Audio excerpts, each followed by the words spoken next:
2026 বিশ্বকাপে ফুটবল মাঠে ভয়ঙ্কর হয়ে উঠতে পারে এমন সব গোলকিপারের তালিকা সম্প্রতি প্রকাশিত হয়েছে। চলুন দেখে নেওয়া যাক সেই তালিকায় কাদের নাম উঠে এসেছে। প্রথমেই রয়েছে 25 বছর বয়সী ইতালির গোলকিপার ডোমারুম্বা। 6 ফিট 5 ইঞ্চি উচ্চতার হলেও বজ্রগতির মতো মাঠ কাঁপায় বলে তাকে দ্য জেন্টল জায়ান্ট বলা হয়। 2020 সালে ইউরো কাপে পেনাল্টিতে গোল করে ইংল্যান্ডকে হারিয়ে ইতালির হয়ে শিরোপা জিতেছিল। পাশাপাশি ক্লাবের হয়েও তার পারফরমেন্স অতুলনীয়। 2026 বিশ্বকাপের জন্য সম্পূর্ণ ইতালীয়রা তার দিকেই তাকিয়ে আছে। দ্বিতীয়তে রয়েছে বেলজিয়ামের গোলকিপার কার্তুইজ।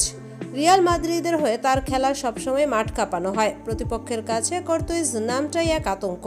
2026 বিশ্বকাপে মাঠ কাঁপাবে এই প্লেয়ার, এমনটাই আশা করছেন বেলজিয়ামবাসী। 2018 বিশ্বকাপে এই গোলকিপারের জন্যই ব্রাজিলকে হারিয়ে শিরোপা জিতেছিল বেলজিয়াম। 3 নম্বরে উঠে এসেছে ধৈর্যশীল ঠান্ডা মাথার গোলকিপার মানা হয় অ্যালিসন বেকারকে।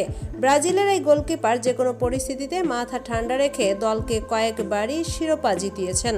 4 নম্বরে উঠে এসেছে 2022 বিশ্বকাপে যে গোলকিপারের কথা সবার মনে গেঁথে গিয়েছিল, তার নাম জেনিব ইয়াসিন ব্রুনো। বিশেষ করে স্পেন পর্তুগাল ম্যাচে তার নজর কাড়া পারফরমেন্স ছিল। সর্বশেষ 5 নম্বরে উঠে এসেছে ফুটবল বিশ্বের বাজ পাখি বলা হয় এমিলিয়ানো মার্টিনেজকে। আর্জেন্টাইন এই ফুটবলার 2022 বিশ্বকাপে অসামান্য পারফরমেন্স দেখিয়েছে। তার জন্যই আর্জেন্টিনা 2022 বিশ্বকাপ জেতা সম্ভব হয়েছে। 2026 বিশ্বকাপে আবারও মাঠে জ্বলজ্বল করবে এই তারকা ফুটবলার, এমনটাই আশা ফুটবল ভক্তদের। তো বন্ধুরা, এদের মধ্যে আপনার কাছে কোন ফুটবলার বা গোলকিপার সব থেকে সেরা মনে হয়? অবশ্যই আমাদের মতামত জানিয়ে দিবেন কমেন্ট বক্সে।